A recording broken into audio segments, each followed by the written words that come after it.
will not hit the ground. Okay. As though it's one of the elections that is not our stronghold. And what is working even for the NDC in that constituency is the fact that the His Excellency John Dramani Mahama government, we are all witnesses to how government the airco and Ghanaians are testifying to how things have changed within a space of 1 year. And it has uplifted the economic fortunes of Ghanaians. And the people of Ayawaso East are witnessing what is happening. So it is playing to our advantage. So whoever is elected on February 7th, it's obvious that the NDC will retain that seat. And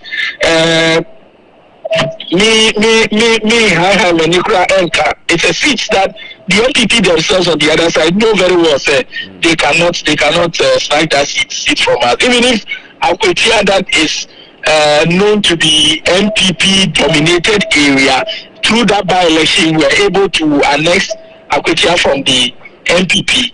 Why not Ayawaso East? I'm very, very confident and optimistic on March 3, the NDC will retain Ayawaso East. Okay. Not just primary is near 7th February. Exactly. Primary is near 7th February. After that, main election on 3rd March. NDP podium candidate that because it was a consensus candidate. Yeah. They settled on their constituency secretary. So at least we know our opponents ahead of time. Until EC opens nomination for official filing, we may not be able to tell, aside the NDC and the MPP, who is likely to also contest the parliament, whether the other smaller political parties will also contest or there will be independent candidates emerging from somewhere. But for now, we know the MPP, Omu or race no, NDC, we are also preparing, and after February 7th, we will know our candidates that will go into that election. And we know definitely whoever is elected will be the next member of parliament for Ayawaso East. Okay. Amos, Anapai, ma yana asibebre. So, Moni Ajuma. Yes, Madam Wasi. All right. Amos Blessing Amos, Ade Regional Youth Organizer, the National Democratic Congress, Udru Greater Accra. Things that is happening. Ayawaso East. Na Ebra, unfortunately, the member of parliament, Efrimu, then when he said. About to a bebaso on the 3rd of March, said the Electoral Commission, and she share ACTNO. Now ye pay replacement ama the late honorable Mama Tuari. Da ya she said your message. And the penum and a kojina ye. And he se utie amosa na any penum no the chairperson for Ayawaso East Ekobi. Sa and Susuna the widow. Ekobi ada nipa ono nso so de era Mahama April we kwa account yeso akomiensa ono nso Ekobi. And then there's a young man Majid also Kobi na yankwa ahoma so na yene na opon checheku eni komo na opon checheku adwuma Sompa FM Sompa TV na arapai ma chen na opon te say I don't say you won't come on to Bruno be the funny dynamic or no, and I'm not paying me down. You will crowing so I as a friend teacher. It's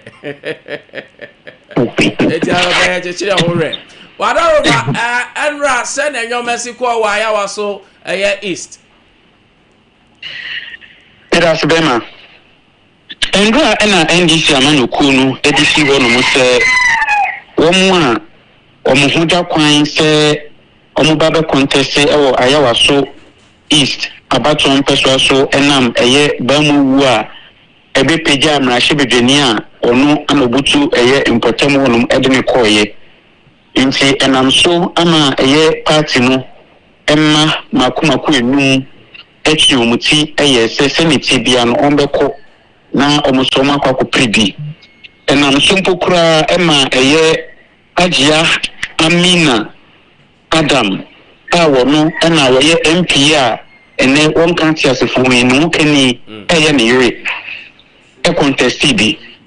nti enu anu no kwasem nie ewo Greater Accra Regional NDC office no na nyi fidi agro kitan se obi bia obehu maami bia na wakai na hyebedwani na mabunu anase nipa makomako enum se na mede kankan no matwemutie ni odi kan honorable Baba Jama Esquire ana lawyer ekane din ho Dr. Yakubu Azindo Ajia Amina Adam late MP no hokani Ajia Muhammad no Alhaji Muhammad Daru ena Najib Muhammad Sani weni nipa makomako enum na enu a wo regional office ho no ena Alhaji Muhammad Daru waso hese na kansi ni ekona ewiase kokoba tetebo mu nyina akrobofo ma wo ho late MP ekwan ana mrahye wote ase na woni ne ye adwuma impo ne hokani na woni na ekona eba sabi ontimi nkonkotese ni master se no bi kan obi a woni master imponu no owu ni master se Ajia Amina Adam minti was step down me support akakoma obey nti enu a ebeka nipa makomako nan onabo Baba Jama Dr. Yakubu Azindo Ajia Amina Adam ena afensu Najib Muhammad Sani nti we nipa makomako nan a enu a omuchi omuti ewo NDC amanyukunu ewo ayawaso East abaton peswa so se yan hwehwe omunkata mu na se bibibia timi etoto na akwamu a ya mamu kwan ama omutimi agiginaye se ompeso omko na mkokoto aba na enu anu asemu na bisiye mimi a wo se wo behwa amanyukunu awon hyehyeye bia omukire se agise bia nipa no oni Ghana ana se bia ya na akura wo so no Ehubaya di edi amani se wansan so mame pie mu ewo Ghana. Enu ti na ye ehube yan se wo so mo hwe na wo mo examine ewo edi an ye fe no virtual ibie. Nje ne mi na o hwe me na me hwe wani ewo video call si ibie. Na ni ye bisa bisa wonsam edi fa ho.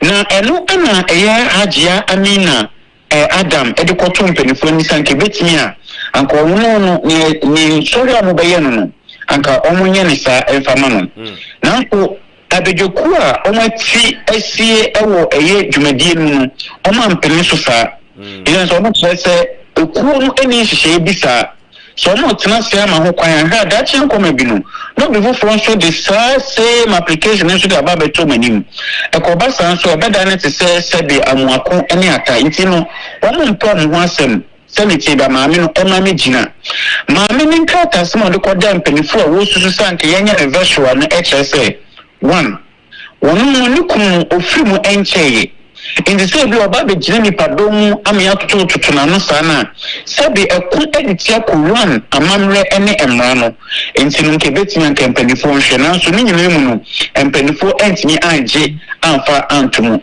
enti ani anam so ema regional chairman yura computer ma wono so pokura di cheche mu chese ni nti o mampin no insentia ebi fida ewa manyukuri mu no mo pese bana mu bisunsu na BBC jene sana tede amaani mo puwontu ewo se wo hwe na obra omo de esi won wo se nyame adoma adofo bosumi 7 February no ena omo de esi won se eni omo primaries no omo de eba be hye so intimi a ofre bisa ya ni enu a esi ye ewo Greater Accra NDC regional office no ena maboni tiawa no enti ara ora ba me no ara okona enti say na onkofo fa no Because you won't say a do a jabitiase.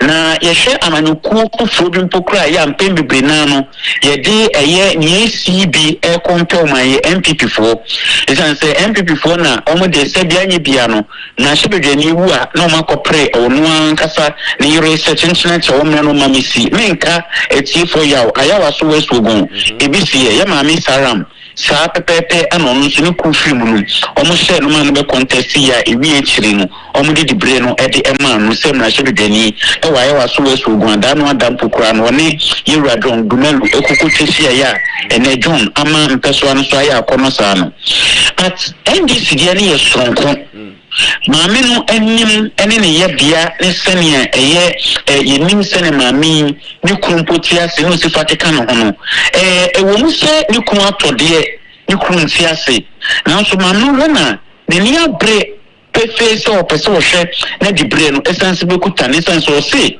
woni mi sene ne kum odo empeso asofo timamufo a omudi tumi ede hye ne nsa emfimpimi no ene ye duru nan nti no kosusu se ne kum nti ase ye de mana onu no betimi ahwe atie gina ama nkurumgi etimi abade ama no kwasem ni enu ama me nanim ebe ye mobo kakra ube se moboles but enura ebra omu pie ba ye no omu sinsentofo ho kwan se ma ye ni ma me ni enyi nkomo ibiu ma yemfa ye cameras ni efidi mfensi ma me so sempu ye kwakucha no enu so ye ne etoso ena ebie nso no omo bo ne ho ban de ade fa no ho akopem se omo de ekoko wura ne hyimu a ma me no etu edekoye nti eno ene nsem enra ekoko piefim baba jaba nkasaye baba jama nsem a wo kan kire se no kwasem nie wonu no oyobi a mkramusum no enu mu anowo inti se ukun to sana